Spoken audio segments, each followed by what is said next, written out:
Good morning, good afternoon, good evening, everyone. I'm Luke Crothers, And I'm Ray Blakely.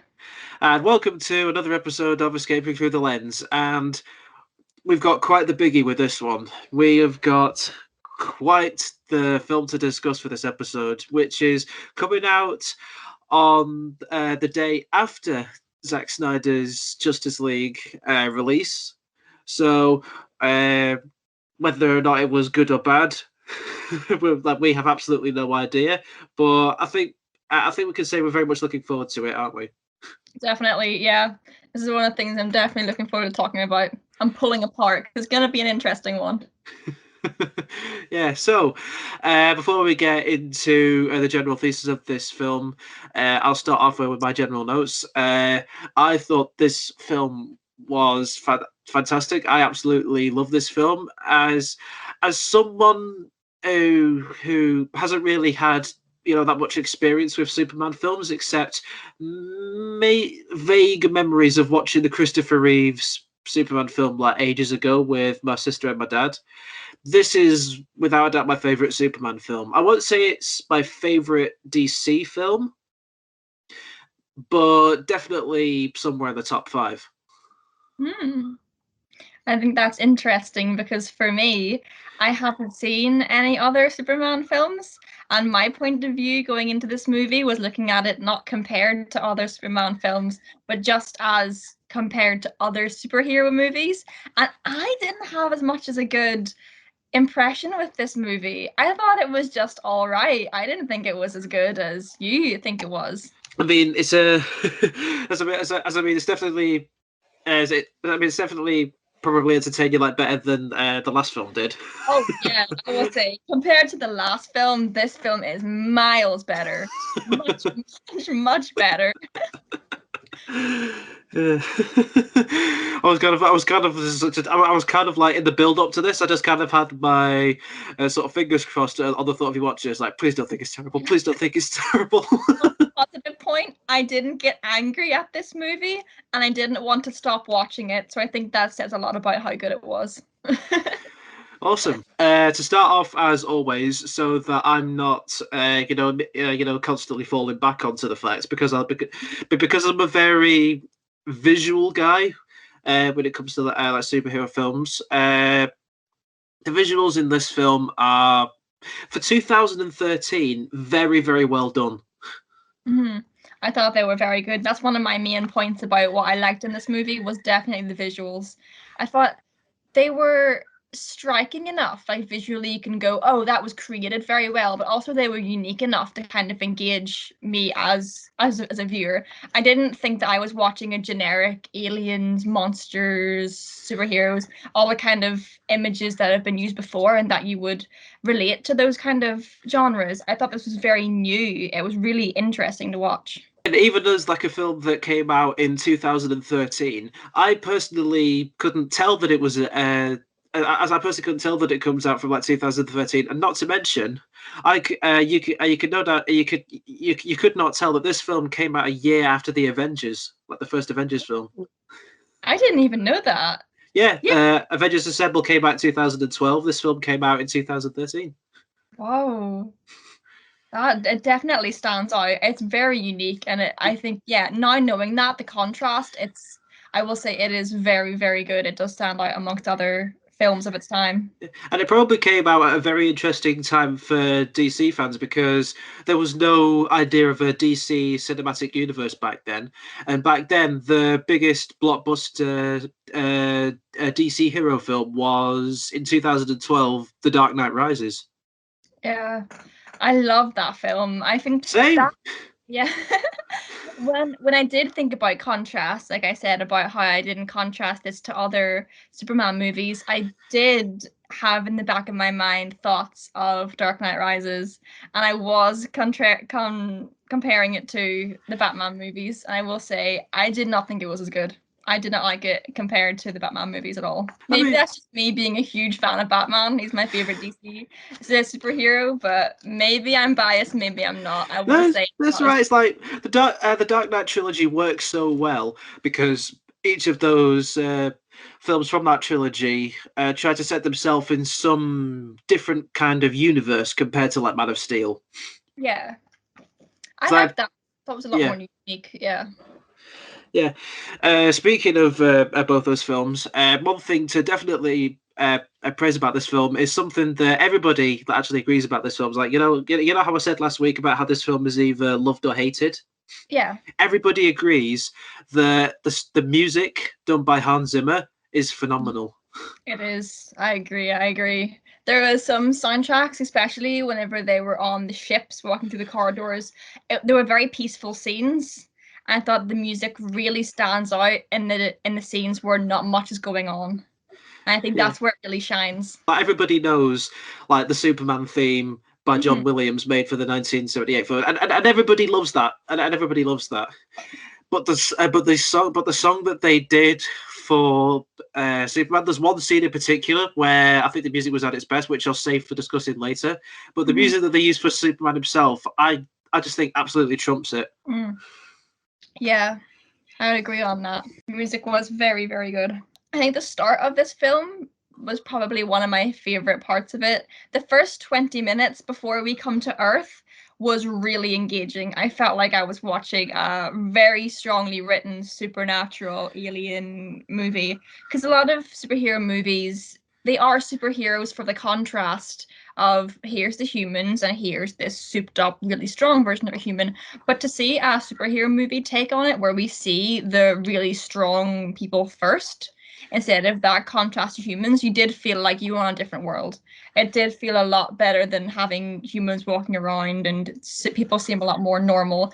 I thought it was very, very engaging to world building, and then to create that contrast of when he does land on Earth, you see how different their worlds are and you see how strong he is compared to them. Yeah, I definitely agree with that. So the whole general plot focuses around the whole reason why Superman, or as the Kryptonians call him, Kal-El, Mm-hmm. he's essentially being sent there because due to overusing their resources and relying solely on artificial reproduction, Krypton's core has become unstable and basically started to collapse. Yeah, I liked it. I thought it was a good like, world building and a plot point because you had that little bit of, oh, the world's ending. These guys want to obviously continue the always want to continue the race. So you see that build up of okay, that could be a plot point, and then you come to Earth and you see other things happen. And you go, oh, this could be a plot point. That could be a plot point, and you see the bit at the start tie into the end of it. And I Yeah. think that was quite interesting to watch. I like that there's two flawed looks on the survival of the Kryptonians that come in the form of Superman's father Jor-El and General Zod. I really So liked General Zod.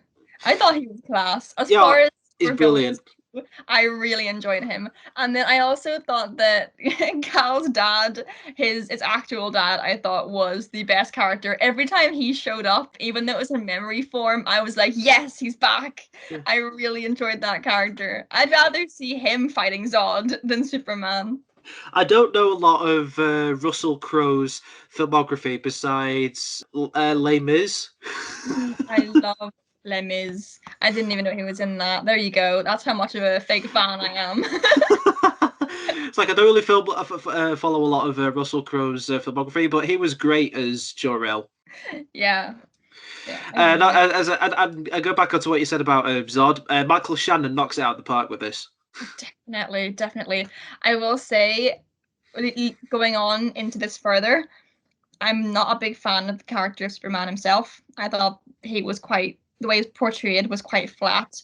And he did only kind of have one facial expression the entire time. And I will say that my favorite character may as well be Zod. I I, thought I wouldn't call his facial reactions Neo in the Matrix bad. I was not a fan. I just thought he kind of was stone faced the whole time.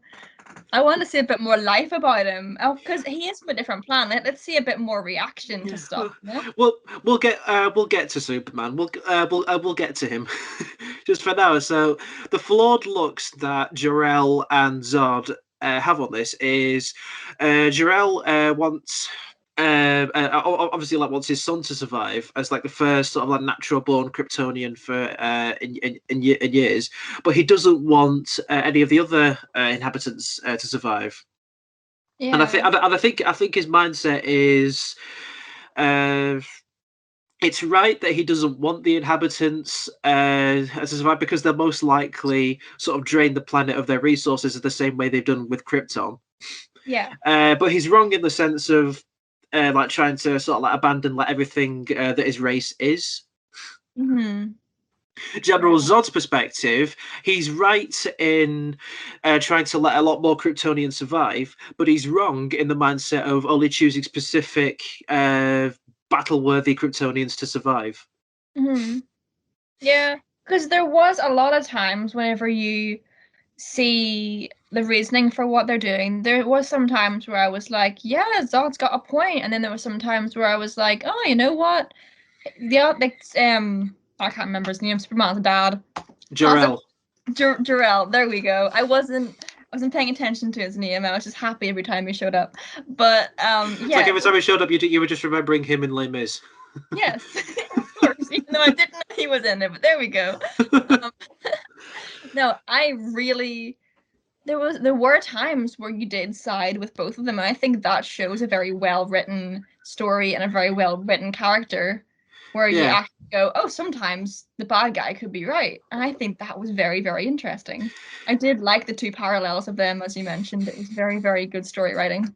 Yeah, it's the kind of villain where you feel he kind of has a point trying to destroy the planet, but he wants to destroy the planet. Yeah, and there are flaws in Jor-El's plan as well, because you do look at him and go, oh, he's a bit selfish, or why couldn't they figure out something that could, they could have come to a compromise at some point. They could have kind of figured it out, but it was more kind of rash and in the moment, like, no, I'm going to win, and they had to fight about it. I think that there are definitely two sides to this, and you can't support either one. It's not just a good guy and a bad guy. It was a bit more murky than that. So what essentially ends up happening is he sends off Kal-El in the space pod to go to Earth, and I want to say that if we're gonna bring up a topic that may come from talking about this film, is that the ship leaves in a very subtle, but not really kind of subtle, but a kind of obvious kind of religious aspect to the way that the ship's being lifted up into the light, and you get the kind of heavenly music. Yeah. It's like the religious aspect is kind of heavy on this film when it comes to how people see Superman. It's Godzilla all over again. It's religious imagery coming back every time. Yeah, to the point where they literally later on they have Superman about to like fly out into space, and he T-poses against the sun.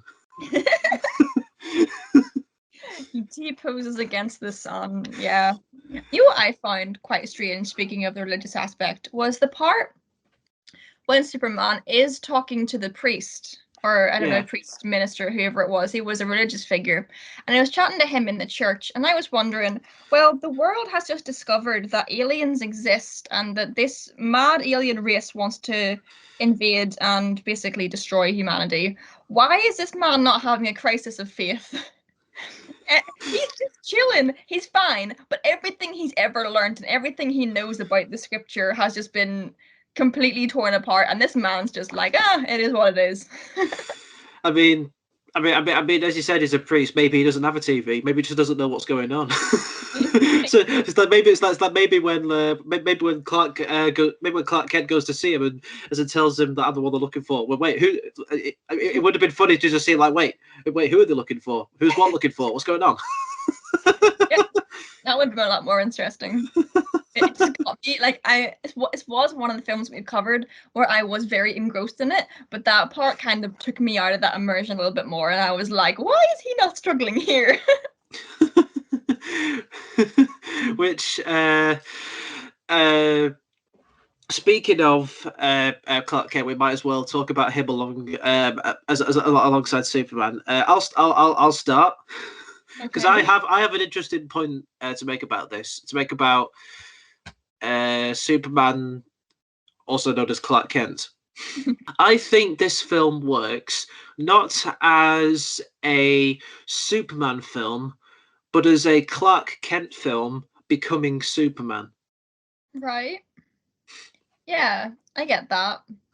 Yeah, because it's not Superman as he is, it's Superman as he evolves, I guess. Yeah. Yeah. I see what you mean.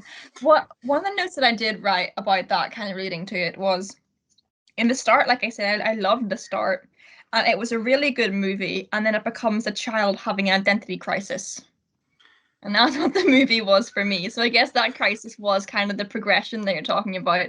But for me, it was just a really good action movie, and then this kid has a existential crisis, and he figures out who he is. Yeah. That's kind of how it came across to me. And the scenes where Cal was younger, and or Clark Kent, or whenever he was on Earth, you know what I mean. I find they were quite flat and a bit boring and a bit predictable. So I did feel like I was watching a really good movie, and then I was just watching this kid have a breakdown. As I can only really say that I disagree with that. I thought that, like, from a standpoint, I mean, I only really got invested in like the scenes of like when he was younger and like I couldn't really control his senses. Yeah. And I want to make sure I word this correctly, but I'm gonna bring this into a kind of like serious tone. But when I was watching this before you start, I will say I picked up on this as well, and I know what you're going to say, and this is both of us. I know it's going, take it away, look. It's like, oh, he's bringing in the autistic thing. Yes, take it away. I guess I found like those scenes kind of relatable of like having incredibly high senses and not really being able to being able to control them. Yeah. So like because from other perspectives I can kind of see you know like why they'd be predictable, but it's because I find but it's because I can relate to them. I don't really see them as predictable, but more as a sense of yeah, I kind of feel sorry for the guy. Yeah. I kind of understand why he grows up with a little bit of short patience, which is demonstrated when he's working at that bar, and then like guys like trying to pick a fight at him, and then it's that last cam that's like thrown in the back of his head, and you sort of see the camera zooming in as like this face seems kind of flat, but you can tell it's the kind of look who's like, I've had enough of this. I'm gonna stick a bunch of trees in his lorry. Yeah. I think from my point of view, I definitely find a lot of scenes relatable, like the one in the classroom and he runs out and he locks himself in the store cupboard. That I thought hit me hardest. But if I'm going in to watch a Superman movie, that for me is more of an escape from things that I relate to and things that I would see myself in. So to see that in a superhero movie, I think it could be a good thing and a bad thing that they made Superman a bit more relatable, especially to people like us. But Yeah. from one point of view, I don't want to see that. I want to see this great superhero doing great things. You know, he's more than human. He's more advanced than that. He's better than that. He's from this completely different race. So I thought, why am I seeing traits I see in myself and him? But I think on the other hand, like you said, it is a good thing. I just think it's kind of what you're looking for. If you're looking for relatability or if you're looking for escapism, I think it's a double-edged sword. The way that you say that is that uh, it's good that he's shown that relatability, but you want to see him as this sort of completely sort of different being compared to humans. Yeah, I want a little bit more escapism. If I'm gonna go in and watch a superhero movie, I want to see a superhero. I think I think the whole point of it seeming like that is because at that point in time, he has no idea that he's an alien. Yeah. So Kind of brought up. everybody treats him like he's like he's an everyday schoolboy when we both know that he's not. So I think that's where that development comes from.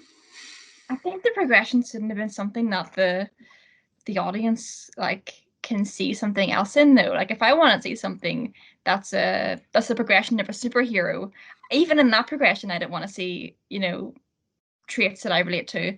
I'm here for something completely different. I'm here to be amazed and to see something, you know, something new, something exciting. I don't want to see something I already know. So they could have presented it in a different way to make it more interesting and a bit more otherworldly, his development being less human. I just think that for me it was a little bit too close. Which there are. There are some exciting scenes that I want to say exciting, more so kind of intense scenes that come from him growing up. Need I mention the bus scene? Oh yeah, bus scene was good. Even though I'm pretty sure I find it like hard to understand like how I was able to hide from everybody else that he just lifted an entire bus out of the lake. In fact, like one of the boys like saw it, and Yeah. I bet everyone just kind of like sort of grows up and kind of forgets about it. Although I like the detail that's added in when he's having a flashback to when he's being bullied by these. I want to say he's like being beaten up by seniors and sort of like pushed against the wall, like being tempted into a fight.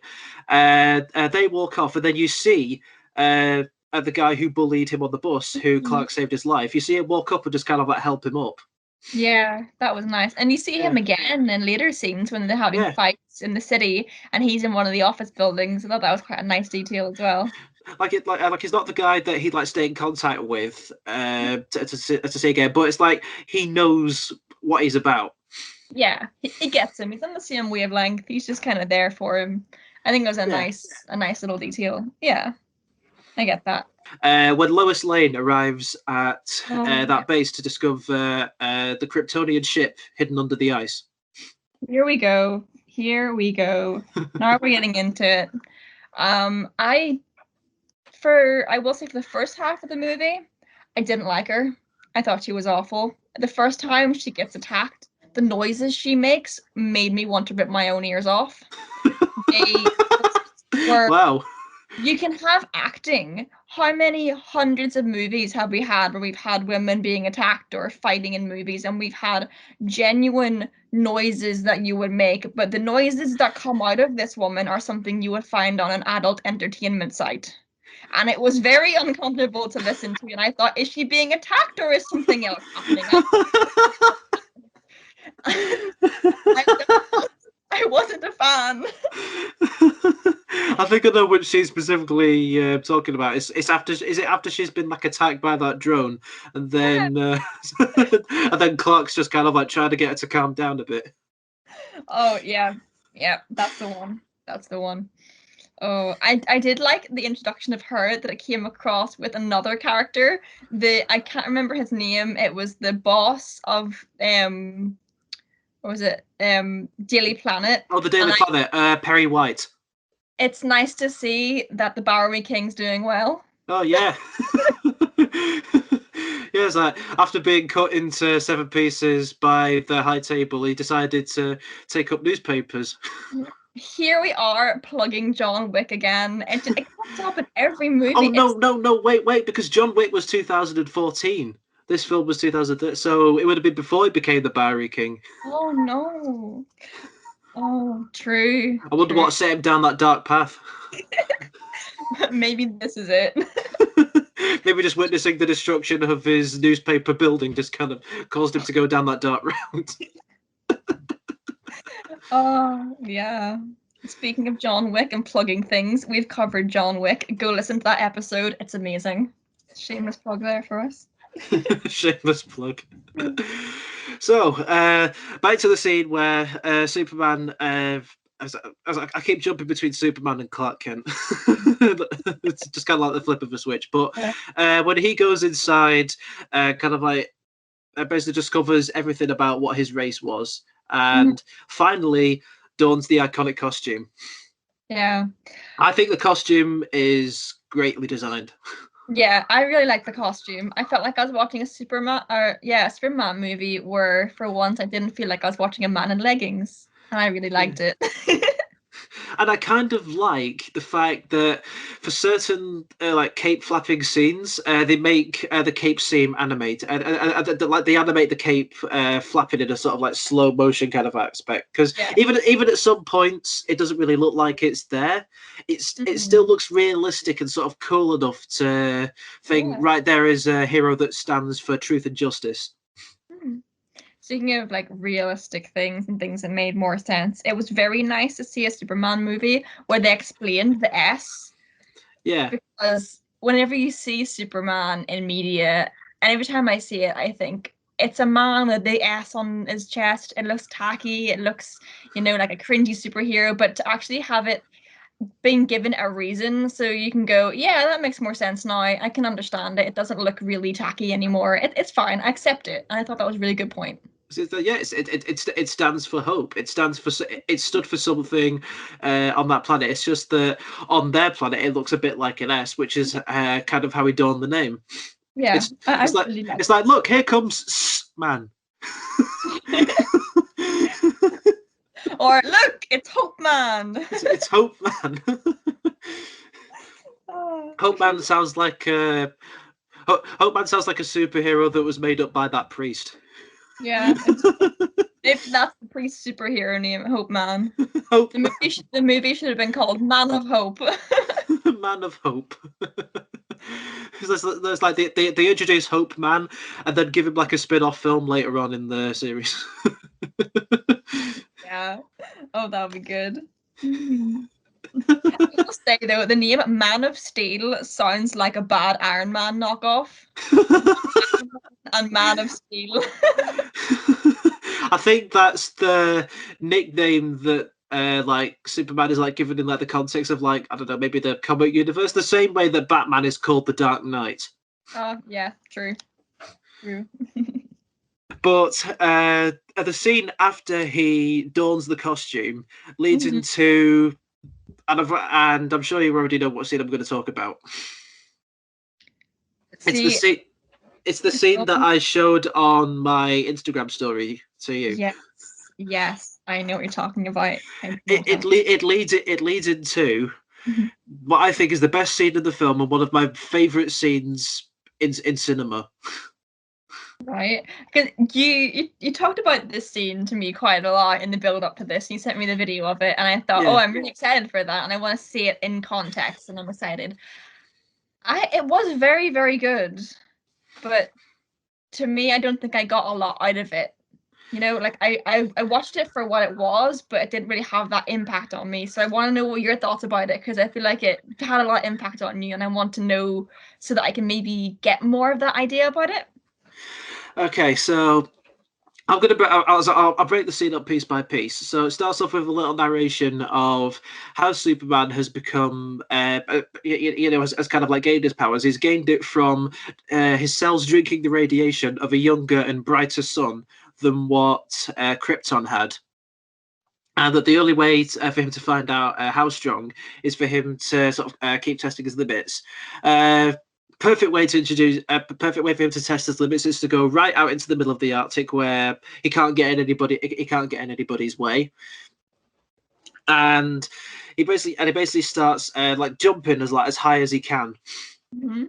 Already I'm like incredibly sort of engaged with this, because it's almost like after living his entire life living under restrictions, being told by his father you have to keep this side of yourself a secret, restraining himself, thinking he's some. I mean, not necessarily sort of thinking he's human, because he knows he's not human, but living among humans only for him to truly embrace his powers simply just by jumping as high as he can from from side to side of the Arctic. I just thought was incredible. And then when he starts to fly, he almost gets it, stumbles a little bit when he falls through the mountain, which I thought goes to show is that, he's finally able to express his, he's finally able to engage with his powers, but he's not going to get it right straight away. Yeah. Which is immediately demonstrated by, after his fall, he immediately gets up, does the pose that is so that I think is just like so cool, the way he sort of like puts his fist like down onto the ground. You see like the snow sort of slowly shaking away from it. He takes off with a sonic boom sounding noise and starts flying at incredible speeds, first along the ground, then right across the ocean, then right around like the atmosphere of space. Yeah. Combine that with like the visuals, the camera work showing the actual speed that he's going with the phenomenal score. I love it. I absolutely love it. Well, there you go. That's that then. Yeah, I definitely agree that it's impactful and it definitely has a message. I just think from my point of view, it's impressive and it's really, really good. I'm not trying to take it down at all. I think it's okay. I completely understand. Yeah, it's everything you just said, and it's absolutely like you said, phenomenal. It's like this movie in itself isn't really my kind of movie, so that's just kind of my take on something that other people are going to absolutely adore, and I see why. Yeah. So following that scene leads into when General Zod and his forces attack. I liked that. I thought the voice over the TVs were really creepy, and that really engaged me because I think an introduction to a villain being that creepy and being a lover of like horror movies and stuff, I was really engaged. I was like, oh, that is spooky. But I also love whenever they first land on Earth and you see their suits and they have these kind of gas mask looking things and the odd shaped helmets. They all look really spooky, and I absolutely love the visuals of that. The sound and the visuals did it for me whenever they came to Earth. Oh, they have like an incredibly sort of bone-chilling introduction. Yes. Even though it wasn't, even though I will say, for the scene when they're like introducing themselves on like the TV, and with the static, you kind of just sort of like see the silhouettes of like General Zod trying to communicate, which I think it kind of works because it's kind of like they have advanced technology, but it's not specifically the same technology that humans use, which is why it looks a bit, grainy. Yeah. Also, when I saw that, I was just thinking, if they have all this technology, just hack the BBC. Come on. If you want to broadcast something, just, BBC's right there. Go and hack them. But the way that I saw it, with the way it showed his silhouette, and his silhouette was kind of like just sort of like bopping from like side to side. It felt less like an intimidation threat and more so like he was like about to do a diss track. Oh, that would be amazing. A diss track from Zod's diss track. That would be good. I liked it. I thought it was a very, very good introduction. And I feel all of the kind of, I wouldn't say evil, because they had their reasons, but all the bad guys kind of, they were all interesting. I thought they were all solid characters, because if we're going to get on to characters, I will say there are some that I did not like, and I thought had as much personality as a tea towel, but there was some of them that I thought were really interesting, and most of the ones I find interesting were the bad guys. Yeah, that there's one I want to point out specifically, even though like she clearly didn't get as much sort of screen time as somebody like General Zod. Feora, she was the she was the kind of sort of like female hench lady to General Zod. Absolutely like ferocious in battle. Oh yeah, isn't she was the one that was all like a good death is worth it, or a good death is its own reward. Yeah, to that one soldier. That little glimpse into her mindset, I think, made her even more terrifying. It's like she's a terrifying threat, but I feel like living years with this kind of power has made her kind of cocky to her own strength, which is ultimately, what becomes her downfall later on. That's a very good character. I liked her a lot. Yeah, I loved the scene of like when she died, when she's like on the plane, the soldier says a good death is his own reward, and she just kind of like does the Heltzel to say what you're talking about. Then she sees that he's about to fly the plane into the ship. She's like, oh, that. Then she dies. Her brain just buffers for a couple of seconds and then goes, oh yeah, I see what you mean. Yeah. Speaking of female characters, Lois herself. Lois Lane, played by Amy Adams. Amy Adams, yeah. Not a fan of her. Don't know why she got saved by Superman and then suddenly starts talking to him and following him around like she knows him personally. I didn't get that at all. I mean, she doesn't really go around as if she kind of knows him, but she goes around as the kind of person who wants to get the truth out of him. I don't see where she's going with that though. She wants to get the truth out of him, and what? Like, where exactly is she going with this? She goes to a journalist to, I understand getting the truth out of him in that sense, but then when the world's in danger and she wants to get the truth out of him, where does she go with it then? I don't think she was useful in that sense, if that's what she wanted to do. I just think she was just kind of there to be the kind of vessel through which he gets all this information out. I don't think there was a purpose to that at all. He could have told anyone. There could have been, he's working with the military. Tell the generals. Tell everyone else that needs it. Tell the world leaders, politicians, people that need to know these things. I feel like she was just this one being that was used as a funnel for all this information to get out so the audience knows what's going on. I don't understand the interaction between those two at all. I didn't like it. There was no build up. There's no investment in it. I thought she was quite flat.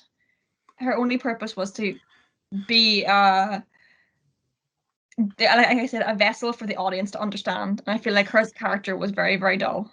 She had some cool moments. Yeah.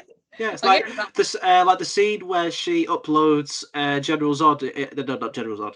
The scene when she uploads Jor-El into General Zod's ship, and then she and Jor-El kind of like team up for her to escape the ship. I thought that was a really cool scene to see. Yeah. It also shows that she's not a pushover. We were going over last week about how you didn't really like connect that much with Wonder Woman. Yeah. Would you say that with Lois Lane, was she better or worse to you? Better, I would say. Better. I will say there's one thing that I found funny, like you said, about whenever she put Jor-El into the ship. Whenever he first showed up and he's behind her and she kind of gets like jump scared by him, she turns around and she goes, "Where did you come from?" Like she knows the layout of the ship. What's he gonna say? "Oh, I came from this room down the hall, take a left and go straight forward through the double doors and take a right." Like what's he gonna say? "Oh, where did you come from?" I don't get that. Yeah, there are a few odd instances of like bad writing in this. Definitely. Which this was combined written by it was three people. One of the guys I can't remember. Was it three people? I can't remember. It was two. It was two people. One of them was David S. Goyer, and he was one of the writers of Batman v Superman. Mm-hmm. And the other writer was Christopher Nolan. Oh. Yeah, he had a writing and producer credit in this. Nice. And I feel like you can kind of see like essence of Nolanism. I want to say specifically with the beginning when it cuts from him being a man to him being a kid, back to him being a man to him being a teenager, back to him being a man. Kind of like his. Have you ever seen Memento? No. Well, that's a film that was written and directed by Christopher Nolan, and it famously goes like back and forth in between following this guy with amnesia. Oh, nice. Like a kind of like almost like a patchwork commentary where you kind of piece together the story as it goes along. You piece it together. Yeah. You can kind of see his Nolanism with the script of this, but sometimes it can be a little bit terrible. Like with the last, I think it's like the second to last scene of this film when Superman destroys a drone that's capable of tracking him. And then he flies off, and then the commander looks to a soldier behind him and asks, "What are you smiling at?" And she says, "Oh, nothing. I just think he's really hot." It's like, yeah, that was a bit off. I mean, the general wasn't having it anyway. He wasn't having it either. He was like, "Just get in the car." yeah. He wasn't having either of it, but like maybe he was the audience. I was living through him. Yeah, I definitely got that. That was a bit awkward. But on the whole, I think this is written relatively solid. Yeah, I think that as well. I was engaged in this one, to say the least. Yeah. It was very, very interesting.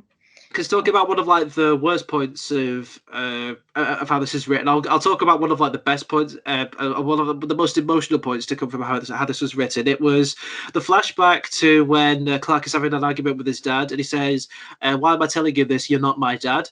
And then in that very same scene, his dad is like killed by a tornado, and just kind of like looking on in horror. He's looking on in horror, and just kind of screams "Dad" at the tornado. Yeah, that was very, very sad.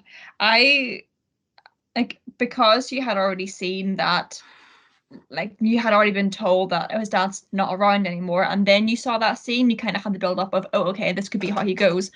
I wasn't so sad about that. I was more worried about the dog being locked in the car. The initial scene, you see the woman leave the dog in the car, and then you see the tornado coming, and I'm like, oh no, oh please no, do not forget about that dog, please do not. And I thought, oh, have they actually forgot about this and left it as like a mistake in the plot? And then I was really, really scared, and then he went back to save the dog, and I was happy. But obviously not happy because his dad, but you know, I was more worried about the dog. It goes the Independence Day route where everybody dies from the exploding White House except a dog which runs into an alleyway. Yeah. Oh, it was quite it was, to go backwards, it was another John Wick moment where I was more saddened by the dog than anything else.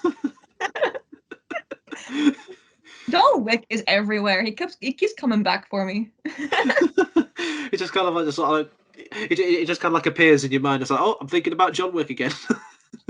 I'm always thinking about John Wick. It's just Keanu Reeves. He's always on my mind. Always on my mind. All right. So talking about what takes place after the sort of like first attack of the Kryptonians in the village, which I think the only downside that I have with their attack is that Superman and the Kryptonians keep on getting hit into product placements. He gets knocked into. But he gets knocked into IHOP. Then he hits them and they go straight into a Sears. They grab a U-Haul truck and throw it at a helicopter, and stuff like that. I hadn't even noticed that. Yeah, I see what you mean. So yeah, that's kind of annoying, but it doesn't distract from how awesome the action scenes are in this film. Yeah, I will say this film, for the fights alone, I will say it is absolutely phenomenal. They have some of my favorite fights in this film. Just for how much carnage they create, how much they destroy it. I don't know why it made me happy. Just seeing things get wrecked made me unbelievably happy. Which a problem that a lot of people have with this film is that they think Superman is, by causing all of this carnage and destruction, he's just letting people die when he's supposed to be the symbol of hope that saves them. My argument to that is, he's only been Superman for 2 days. he's having a bit of a slow start. It's just some teething problems. Let him work it out. Give him time. Yeah. Let the man breathe. Which is good. It shows that while he has stepped into this role, he isn't immediately the Superman that we know. He's being tested. Yeah. And like it links back to what you said before, is we're watching him become Superman. Yeah. It's not just Superman. Yeah. I like that. Yeah, and I think the carnage itself reaches its peak when it gets to the finale of this, when they release the world engines, or as I like to call them, the machines that destroy the world with dubstep. Honestly, it's like they fire a laser to the ground. You see a bunch of stuff rise down, and then it just. It rises. Zod says, "Drop the bass." Drop the bass. Yeah, I think the world engines were a very, very creepy addition to it. I think the concept of them was very good. I really, really liked it. It's very, very unique. I really enjoyed them. And while it is kind of the beginning of the trend of superhero films having sky beams in the climax of their film, which began with the first Avengers film, I wouldn't say it's distracting. Yeah, I think even the name World Engines, like you're gonna want to know what's going on there. It's very, very interesting, and I really, really enjoyed that aspect of it. I thought they were very, very good. Um, And I love the fact that it's not. I love the fact that it's not just Superman fighting against these, but it's Superman teaming up with the military. yeah, that was good. I liked that. And that, I can't remember who he was, but that main general guy that gets Feora in the end, I Yeah, thought that was he was a very, very good character. I will say the side characters in this were amazing. Even if I did find some of the main characters, well, some two of the main characters quite flat, the side characters made it up for me. They were class. yeah, which is good in the fact that if you don't really connect with the main characters, the side characters make up for it. Because Lawrence Fishburne as Perry White, as we previously mentioned, was brilliant.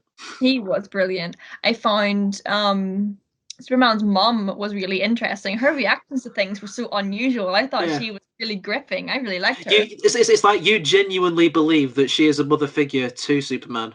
Oh yeah, definitely. But also the fact that she's not so motherly where she's like worrying about him and stressing all the time. She does realize that he is this being not from this world and she has so much faith in him. I think that's a really good connection. Yeah, I really like that. It also builds up a relationship very well. And speaking of building up relationships, the main relationship in the movie I thought was awful. There was no build up to the romance at all. There was no what did they have a conversation a couple of times about he's from a different planet or something because they didn't really seem to chat about much else. And then suddenly they end up together and we have that sickening scene where they're all over each other and they're kissing and whatnot and it's just awful. I hated it. I had to get that out there. It was grim. which you could kind of see it coming that the relationship probably wasn't going to be that good that it wasn't going to be that good. Yeah. I think From the beginning of to bring up the scene when she's like just been attacked by the when she's just been attacked by that robot in the Kryptonian ship, and then Clark's getting her to calm down. And at first, she's kind of like like trying to break free, like she's very scared. But then it's kind of, but then it just takes like looking at his face to to get her to calm down. It's like no, I'm handsome. See, I'm good. you don't need anesthetic, you don't need nothing. You just have Clark Kent walking about a hospital for a couple of hours. He just speaks everyone right down. Everyone's so mellow. But no, I didn't like it at all. And the fact that you could see it coming, it was very predictable, but also every time you thought it was gonna happen, it made me really uncomfortable because you were kind of like, "Oh no, is it coming?" And I didn't want to come, so I wasn't happy every time I thought that romance was gonna blossom. I just didn't. It made it very uncomfortable viewing for me. I thought it was very, Yeah. very.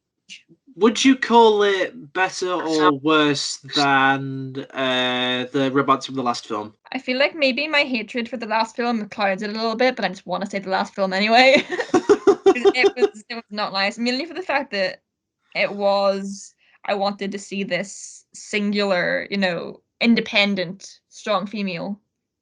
I wanted to see that for once. Whereas in this one, we've seen strong men before, so it's like, okay, we can make him, in a relationship, not on his own. He doesn't need all that, total independence. That's fine. But the last one, it ruined it for me when I finally got what I want, and then they ruined it. Yeah. To put it lightly, there we go. It's kind of last minute, specifically like the first kiss that they have amongst the debris. Like once the Kryptonian, well, most of the Kryptonians have been sent into the Phantom Zone. It does feel kind of out of place, but it feels like they had to meet like a status quo for the end of this film. Because for me, it's like, so what was it? Was it purely visual attraction? Because they did not spend much time together at all. That was strange. That was weird. I mean, there was the scene when he rescued her from the burning escape pod. He rescued her 3 times. Is that cause for getting together? I don't think so. I mean, to be fair, most of those times is because she kind of gets herself into that danger in the first place. Well, there you go. Maybe he should just be disappointed in her and move on and go, you shouldn't be getting yourself in danger all the time, making me save you, instead of, being all over and getting a ball in her face, It should have just been, don't do this, and then leave it at that. don't do this and leave it that, and then just like does this like sonic boom take off. Yeah. He just flicks his kit back and leaves, and that's his exit. Or dramatic theatrical Superman. Like it does that the dramatic head turn and then just like takes off. Yeah. It's like a combination of a Shakespeare play written by Zack Snyder. Oh, that I want to see. That I want to see. That'd be amazing. Oh. The final fight of this, Superman versus General Zod. I really enjoyed it.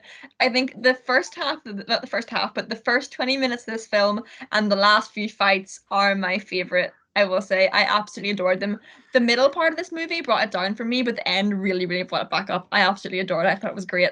There was one funny moment that I thought was quite interesting, and I want to talk about this. It was when Superman hadn't used his laser eyes the whole time, apart from the one time he kind of heated up the handle, but he didn't see the lasers. And I thought, okay, he's not used them. When's he gonna bring them out? So Zod does it first. He whips out the old laser eyes, and you're like, oh, that's so cool. And Superman kind of just looks at him, and in that moment, I thought, is he gonna turn around and go, oh, I forgot I could do that? I wanted to see it the whole time. I was waiting for these super cool laser eyes, and as soon as Zod does it, suddenly Superman whips it out as well. And I'm like, did he have a moment where he was like, oh yeah, we can do that, can't we? A bit that made me laugh in that fight specifically is it was a kind of blink and you miss it moment. Mm-hmm. It was after Superman had used his heat vision to melt a steel beam that Zod was about to hit with. So Zod just used like the small end of it to hit Superman anyway. Yeah. And you see him get knocked into a sign that said, but because it's on a construction site, it says accident free for 280 days. But then, but when Superman hits the sign, you just see it drop to 0 as he falls down. I didn't notice that. That is funny.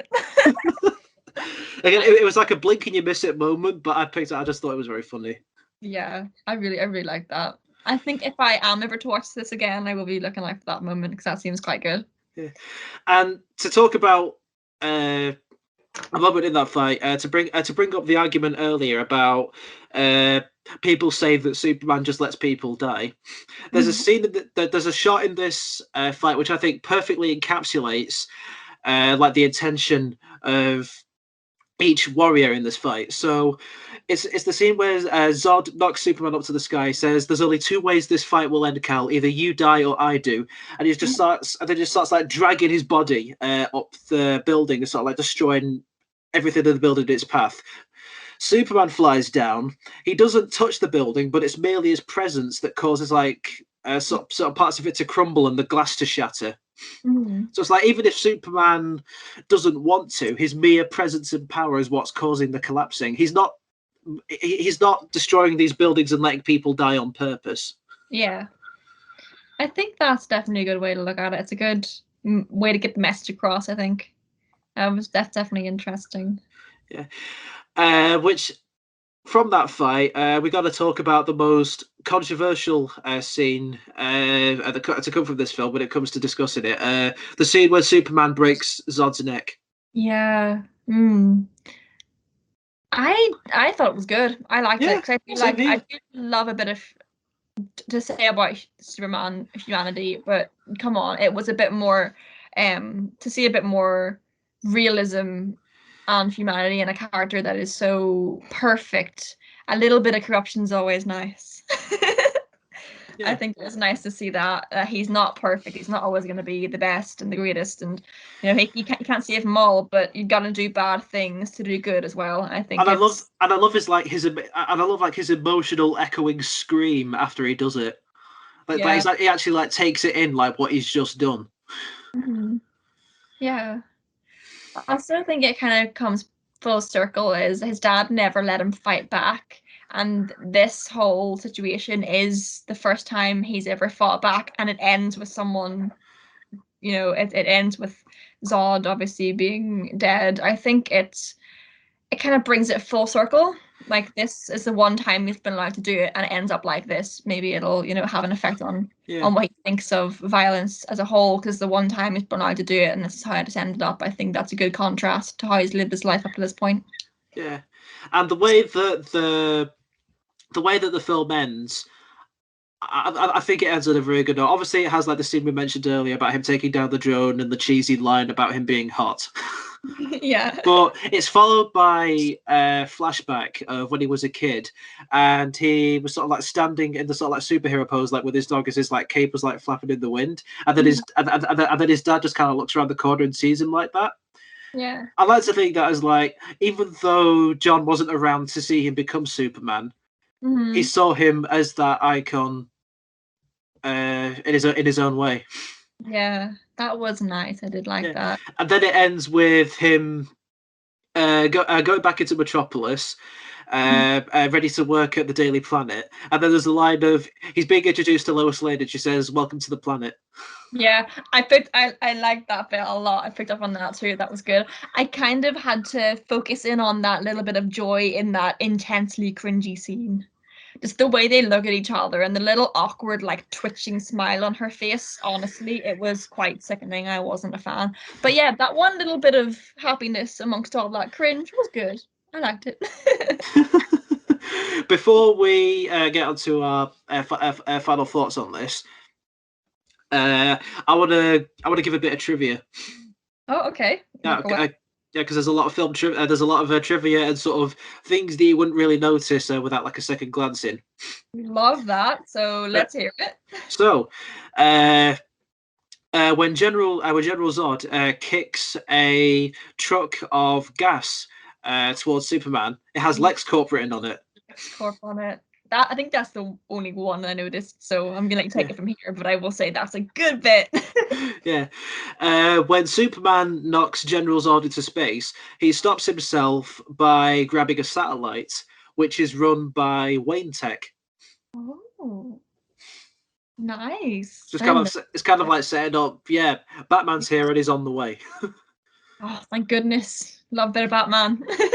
And this was it was a detail that I sort of read up on, but I wasn't really sure. But then I looked up, somebody pointed it out to me, and I thought, yeah, I can kind of see that. It's the scene when Superman is fighting the World Engine in the Indian Ocean, and it's kind of like being pressed down by this sort of like incredible light, which he has to like stand up against, and it's kind of the force of it is kind of like sort of wobbling his face around as it's like pushing him down.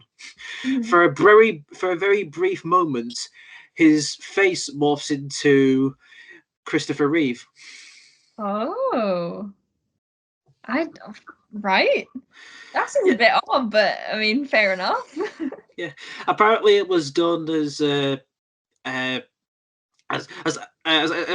a blink and you miss it tribute to what he did like for the role of Superman. Oh, that makes it even sweeter. Yeah, that's really nice. Yeah, I like that. It's like it's kind of like they're honouring the legacy of like where these superhero films have come from, where the Superman films have come from. I like that because it makes a franchise less of a money grab. Pumping out all these movies, it adds a little bit more of humanity and a little bit to look how far we've come. We're still honouring what this was originally for, not just making money, but to entertain people and to tell the stories of these great comics.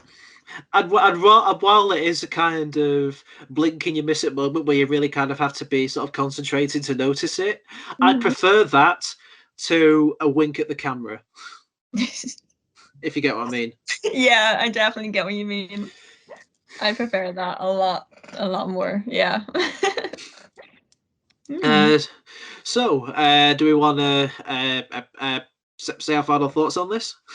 Yeah, I'll say my final thoughts are I've really enjoyed this movie, even though I think as a origin story and as the growth of Superman, I think it was very good because we're not always going to get that fully fleshed out character when we're watching them grow. So I will say that my points about him being quite flat are justified, but his facial expressions not so much. I do want to see him move more and actually use his muscles on his face because I think they got a break doing the entire filming.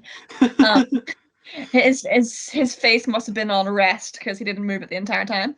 But yeah, Lois Lane's character wasn't a big fan. I know she has a purpose, but I feel like in this film it wasn't there. And apart from those points, I think that it's absolutely amazing. The action's amazing, the story's interesting, the visuals are phenomenal, the music, everything you want from a good superhero movie is there. You get what you pay for, and I think it is definitely a top quality Superman origin. Very good.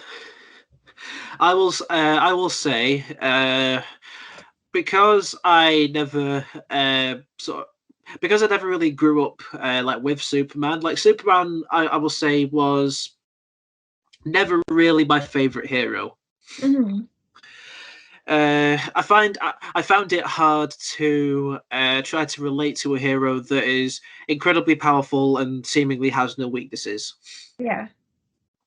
So while I don't like Superman the comic character, I love Zack Snyder's Superman.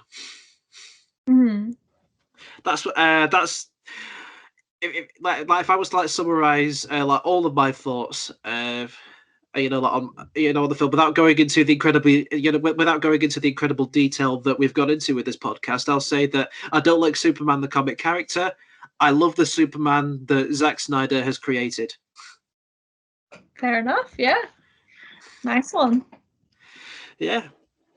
Before we end this, gotta make as a quick explanation to people looking out for the Batman v Superman podcast, because that isn't going to be on Utter Radio, is it?